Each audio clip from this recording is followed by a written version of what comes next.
Hello everyone and welcome back to another episode of Human Resource Machine. Thank you as always for all your support on the previous episode. Let's aim for 1,000 likes on this video and another daily episode tomorrow. As always, thank you so much for the support. Really do appreciate it. Absolutely loving this game right now. We're 14 years into it. Let's hop back into this. So I do have something to mention, and that is the speed challenge. I completely misunderstood what that was about, but since we're going to this employee morale insertion. Interesting. Since we're going to see that, we'll come back to it in a second. And that, ladies, is how I saved a bundle on my long-distance telephone service. Okay. That sounds like a fun story. Not. Back to work, everyone. Tea break's over. Yeah, I know it's coffee. I'm joking. Oh. A massive army of machines has surrounded the city. Oh dear, not again. The machines are not moving, and they are not communicating. Local authorities are investigating. Oh, don't you just hate it when that happens? When machines surround your city and they won't talk or move. Right, let's jump into absolute positivity. That sounds like a fantastic, fantastic level right there. Haha! Positive attitudes were determined to increase productivity. And are now therefore mandatory. Smile! Oh, management is watching. Oh dear. Send each thing from the inbox to the outbox. But if the number is a negative, first remove its negative sign. Aha, we have to do maths. So, inbox, straight to outbox, but if you're a negative, we're going to jump you over here. Right, so the speed challenge thing, I thought it was the amount of times you played around with this and moved something around. Turns out it's the amount of commands your program runs. So if you were to, let's say, not use jumps and just to repeat the commands over and over, actually that would probably use the same amount of commands overall. I don't know. There's ways to make your commands more efficient when it executes, I think is the idea. So the amount of things that it does. Anyway, I'm going to stare at this until it makes sense. Okay, I thought about it for a second. I think the logic of this is pretty straightforward. We should copy it to that one. Then we should add twice because it's negative. If we add itself to itself... No, wait, not add, subtract. Subtract! If we subtract, like, -4 from... Wait a minute. Yeah, -4 from -4 makes 0. Then we subtract it again. It'll make a positive number. Right, yeah. I think that makes sense. So now we're going to have the number that we want, therefore we take it to the outbox and then we jump back to the beginning. The other thing I was thinking about here as well is we're also going to have a jump there. I was wondering, is there a more efficient way to arrange this, but at the moment I don't really see anything. That seems like the logical way to do things. So let's watch this thing in action. Yeah, straight to the other side. Now you're going to go there. 0? Yes. Yes. Incredible. We just did it! We just did it. So now it's about the speed challenge. Is that an efficient way to lay out our program? We'll soon find out. And we got the size... No, we didn't get the size challenge. It could have been one smaller. Interesting. But we got the speed challenge that time. Okay, that's cool. Right, let's continue back to the elevator and go into the exclusive lounge. Level number 17 here. Yes, I've always felt most comfortable with nice, cold and logical decisions. Emotional decisions are for the weak. Fair enough. You got a little... What's this again? Oh, yeah. Okay, so let's read on the right-hand side. For each 2 things in the inbox. So, is that the first 2 that come through? Send a 0 to the outbox if they have the same sign. Both positive or both negative. Right, we have a 0 and a 1 down here. So we're taking 2 things out of the inbox, laying them down and comparing them. So if they have the same sign, we go and put the 0 over here and send a 1 to the outbox if their signs are different. Okay, I understand that. Now I've got to scratch my head and think about how we're going to make that work exactly. Haven't got too much of an idea yet, but I'm thinking first things first, we're definitely going to want to copy them to this area right here. So one of them goes there, we go back to the inbox and we copy to the next one. Right, and then we've got to do a comparison between the two. Okay, this one's going to involve a lot of trial and error, I know it, and I could spend a long time on this one, and I already have, so I'm going to explain where my train of thought is going at the moment. So I thought of some very crude ways of testing this, which would involve tons of commands over here, and then I thought of a way of simplifying it. There is a sort of simple test we can do to find out what type of number this is. So if we take the one from the inbox, we copy it to the first slot, which is something we might not actually need to do at this point. But if we subtract this number right here from it, then what we'll be able to do is determine what type of number it is. So if we get a 1, I'm assuming no zeros come through here, by the way. If we get a 1 and we subtract 1, then we get a 0. If we get a -1, we get -2. So we'll be able to detect if it's a negative number through that test. So after here, we then have to say, okay, if you're a negative number, we're going to jump over here. The problem at this point is, once we've done that test, let's say it's not a negative, we go back to the inbox to do our second number. Are we doing the same test again? I think we might be. Let's see. So let's not use the copy 2. Let's just subtract from 5. Yeah, like that. And then if it's not a negative again, because we've done it twice in a row, then they're both positives. Therefore, we need to drag... send a 1 to the outbox if their signs are different, and send a 0 if they are the same. So then we would copy from this one and send it to the outbox. Aha, so I don't think we need that copy 2. I'm going to remove that back there. I think that's actually a waste. Right, so we've determined that both numbers are yeah, positive, and then it goes to the outbox. So then we need to determine what if they're both negative, and what if they're indifferent. And this is where things get a little bit tricky. So as I started dragging things around over here, I think actually it's going to be quite simple. So now we're saying the first numbers are negative, we're repeating the test, and if it's a negative, then what we're going to do is jump back to copy from 4, and we also need to jump here to go up to the top there, right? So this is the end. If you come through with 2 positives, you go to the end and go over there because you copied from 4. Put that in there. If you get 2 negatives in a row, you're jumping back to that point because that's the end. The alternative end is that if this one here isn't a negative after the first one is a negative, they're different. Therefore, we copy from that one and we send it to the outbox and we repeat the entire process. Now, if that works, I'm going to be so chuffed because that took me a while staring at it, thinking about it. Please work. I'll be so happy if this works. Do your thing. Right, they were both... weren't they both positives? Wait, was 0 the number for the positive? Am I just being silly? Copy from 4, yes. For some reason I thought it was 1. And they were both negative, so I wasn't paying attention. Nope, something went wrong there. Okay, I've missed a little bit of logic here, and I think the solution might be simple. We get a number coming through, it's a positive. We stay on here, we get another one come through, and it's a negative. I'm missing something here, aren't I? If we get a negative after a positive, let's go add this in, jump if negative. We need to jump down to the bottom one, which is where we copy from there. Right, and there might be a similar missing piece of logic for the second part. It's going to test all of it now, so... oh dear, no. Got it wrong again. I really thought I had it then. Oh my god. It's so silly. I picked the wrong number down here. Ah. Now that makes me wonder if this bit was even wrong, but I think it was. Yeah, now I'm pretty sure we got it. If we got it wrong now, I don't know what's up with it. But that seems to be solid, doesn't it? Oh, such a cool little program as well. Right, and let's see if we get the speed challenge and all of that stuff as well. Come on. That was a good solution. Ooh, 15. Wow. Oh, and 36. There was definitely a better way of doing it, and I couldn't quite figure out the logic of it. Before we continue back to the elevator, just looking at all this spaghetti wiring, I'm gonna go over this one more time and just see if there was a smarter way that I could have arranged some of this. And that was tough. It's time to go on a sabbatical.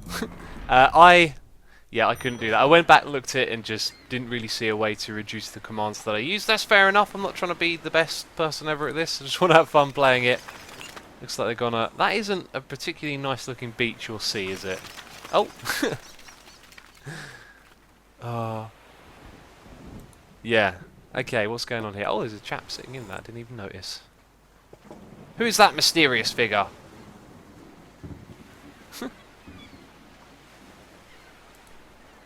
Interesting. Not much to say about that. Let's go on to the next one. Countdown. Achievement unlocked. Career milestone 3. I don't think you can see that on the recording. Yes, welcome back. Tick, tick, tick. Time keeps ticking down. Let's get to work. Oh, yes. I love what you've done with your hair. Cheers. I've changed it, as you can clearly see. Or not. So for each number in the... Oh, wait, we've got a bump thing here. Oh, God, it's getting real complicated now. For each number in the inbox, send that number to the outbox, followed by all numbers down to or up to 0. As I'm reading this, it's just not making any sense to me. I'll read it back to myself in a moment. So it's a countdown. You got new commands. They add or subtract 1 from an item on the floor. The result is given back to you, and for your convenience, also written back to the floor. Right. So when we bump a number up or down, it changes it in our hand and on the floor. I think is what it's saying. Okay. I'm going to read this over again. As I read it again, I'm starting to see it, and potentially a way to make it sort of efficient as well. So, for each number in the inbox, send that number to the outbox, followed by all the numbers down to 0. Or up to 0. Oh! Okay, that's going to mess me up immediately, but I'd like to at least start putting down what I had in mind. So we need to copy to the first thing like that. Then we need to send it to the outbox. And then we come back over here, and we're going to take away by 1 this. Then it will be in our hand as well. Didn't it say when you use the bump it then gets given to you? So then we go back to the outbox. And then what we want to do is simply repeat that over and over again, that little bit right there. The thing being though is that when it reaches 0, we go to the final outboxing. Would that be right? Jump if 0. Does it want 0 as well here? For each number in the inbox, send that number to the outbox, followed by all the numbers down to or up to 0. Yes, it does. So then we have to do a jump and then restart the process. Problem here, though, is if it's a negative, we want this thing to be a positive, right? So jump if negative to somewhere down here where we repeat this thing again. This is where we might be able to get more efficient. Instead of like being down the bottom here, we might be able to shuffle all of this up, but let's actually just program this in for now. So we're going to bump upwards from 0 because that's our copy to, and then we're going to send it to the outbox. Then we jump back to the beginning of that. And then when we're done completely, I think, which would be jump if 0, we'll put that one there because we need to check it before we then go here to go to the outbox to go back to beginning. Now that looks too big to me. We'll probably get the efficiency score. Should we give it a test run and then I'll have a look at rearranging it? What? Empty value. You can't jump if negative with what? That was unexpected. Hey, let's jump with empty hands. What are we on about here? I put that one down, and that's apparently immediately wrong. Empty value. You can't jump if negative with empty hands. Oh, because I haven't picked anything up yet. Right, so we would... Wait, no, that's just in the wrong place. That needs to be there?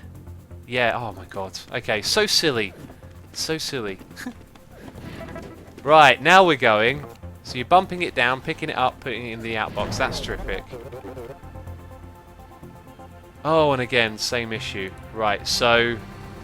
But we need to put 0 in the outbox, which we're actually doing here.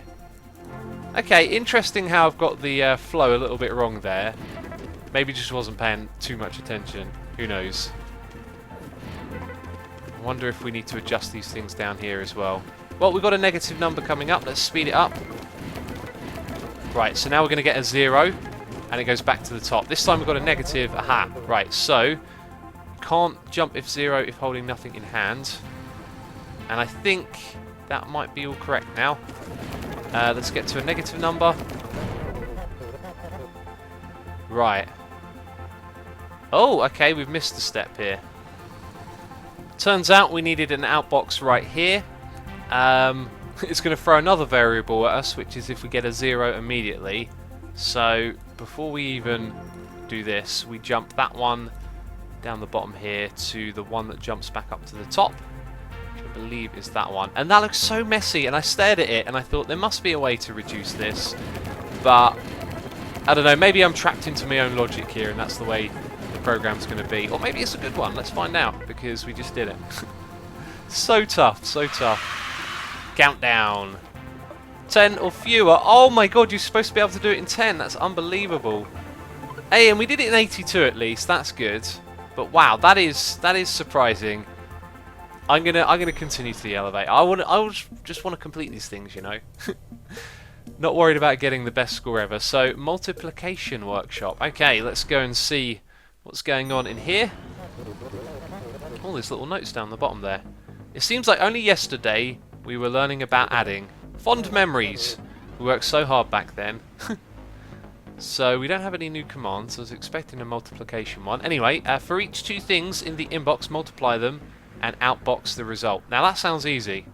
Don't worry about... Oh wait, no, multiply them, i.e. 8 times 8. So we've got to figure out what number it is and then find a way to multiply it 8 times. Wow. Don't worry about the negative numbers for now. You just got labels. They can help you remember the purpose of each tile on the floor. Just tap any tile on the floor to edit. So we've got a 0 down there and we've got a hello. Brilliant. And then we can type notes like that. Alright, so immediately my first thoughts are using the bump commands. Maybe we create some... Oh, I don't even know. I need to step back and think about this a little bit. Oh, can you read this right here?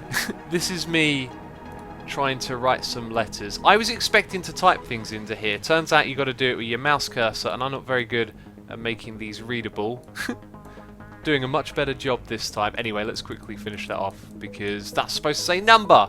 That's where we're going to put our number, the one that we're going to multiply, I do believe. So I figured out one thing, and that is that we need an exception for if we get a 0 coming through, it needs to go straight to the outbox. So inbox, if it's 0, jump down here, go to the outbox. So our program is going to reside in the middle right here. And I thought of a crude way once again of doing it, which would be some sort of bumping of the number down until you get to 0. So if you bumped it down once and went to 0, you'd know it would be a 1. So you would bump, detect if it's 0, jump to the part of the program that knows it's a 1 and multiplies it by 1. You know, then you'd end up with basically tons and tons of lines, because there's like 9 numbers in total. There's 9 different parts of the program, lots of repeated bumping. And then I thought there might be a more elegant way of doing this. What if when it comes through, you bump it one at a time and multiply it one at a time as well? Does that make sense? I think that might be possible. So I don't even know if we could start programming this right now.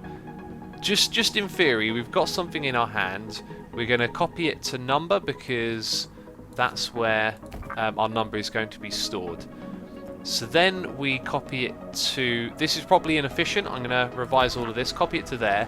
And we're going to bump that number down, at which point we can say, okay, if you're now a 0, then you go to the outbox.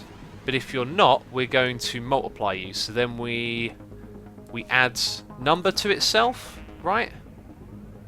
Add number. But I think we've already bumped the number in our hand down. So something here's got to change. But basically, if we can do that each time, if we can keep adding itself till we detect that the number has been taken down to 0, then each time that we do that process, we add it the same amount of times that is equal to the number. Hopefully that makes sense. I feel like I butchered that. Now I'm going to try and program it, which I think is going to take me a bit of time.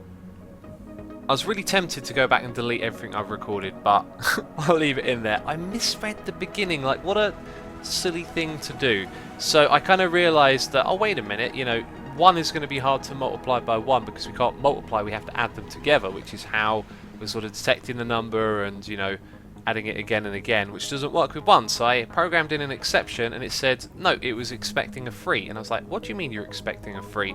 Went back, read this thing, for each 2 things in the inbox, multiply them.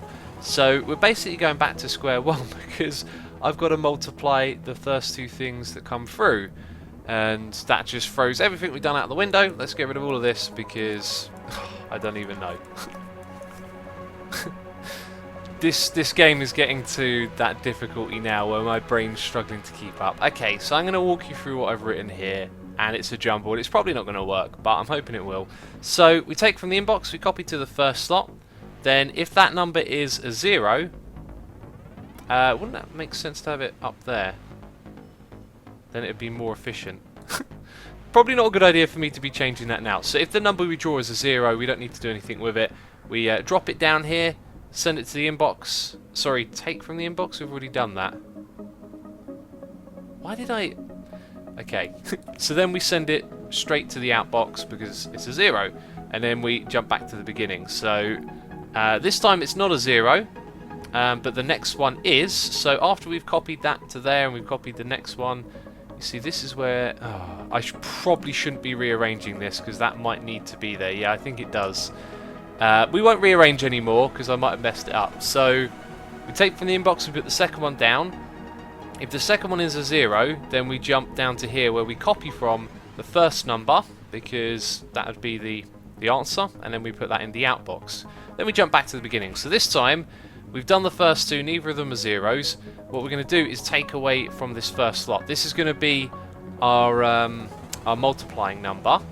So then if that was 1, we would then jump down to here, copy from number, which I don't even know. I can't even read it after I've spent ages working on it. But let's put it like that. Let's hope this works. I've got a feeling it's not good. Already it's doing things that I wasn't expecting. Wow, this is not behaving how I thought it would at all. Okay. Oh dear. I think it works. I think it works. I've made so many modifications to this that I've completely lost track of everything, really, that I understood. And feels like there's going to be a more efficient way to do this. So let's see it in action, and we'll speed it up a little bit as well. So he's got to multiply 3 by 7. I mean, my loop system here is working, basically. Then it detects when it goes down to a 0, and it copies it to the output. So that one worked. Now it's got some 0s coming up, and it didn't work. And I think I know why, because I changed something up here, and it copies from 0. Right, so when it detects a 0 in the first one, so it picks up a 0. Oh, that might throw it off because it needs to know what slot it is first, right? Because we're working in 2s. So if it just goes and chucks a 0 away, it goes back to the beginning, which is kind of bad, actually. That's kind of terrible. Yeah, that's not a good thing. Okay, we've got it now. This one right here was copied from 1. That's when you detect a second 0 coming through. Sorry, it's now 1. It was 0, so that was incorrect. And we need to pick up the inbox after we detect a 0 first time. So basically, we outbox it, then we pick one up, we jump back to the beginning, so we junk the next input because the first one was a 0. So now, fingers crossed, this should be it, and I don't understand my own program. I can't make it more efficient, and this game is really testing me now. And we did it. So what about the score? Yep. Not surprised. 15, that's incredible. 136, not surprised. That's going to be it for this episode. 1,000 likes on this one, and we'll do another episode of this tomorrow. However, how much more of this we can actually do, I'm not sure, because this is getting really, really tough. Anyway, that's going to be it for me this episode. Thank you for watching, and I'll catch you next time. Bye-bye.